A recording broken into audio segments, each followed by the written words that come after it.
The case I'm going to talk to you about today is the trustees of Dartmouth College versus Woodward. The information about the case I'd like to share with you are the questions that were asked. The premise of the case is that the New Hampshire legislature attempted to take over or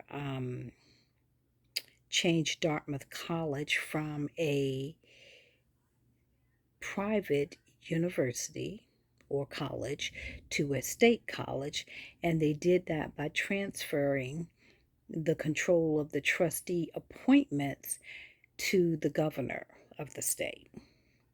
The charges were brought by the old trustees. Now, these are the people who were trustees prior to control of the trustees being given to the governor.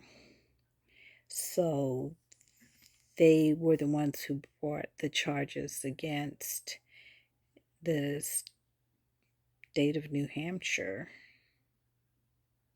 or against Woodward.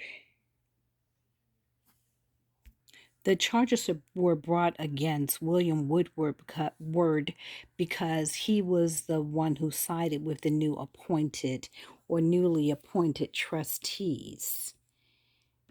All right, so additionally, the argument of the case was that the contract clause does not allow states to go against contracts with private corporations.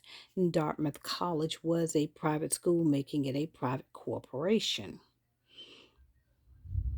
As far as which amendment was affected by this case, the amendment that was affected was the 14th Amendment, which contains the contract clause, which says that the state cannot interfere with private or public corporations.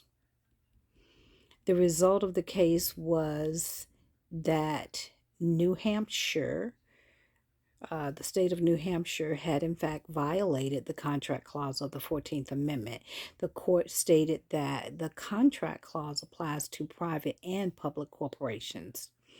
As far as how did this case affect or change higher education, it affected higher education in one way by allowing Blacks to receive higher education, because prior to that time, they were not allowed to attend higher education institutions because they were public, and Blacks were not allowed to attend white public institutions of higher education.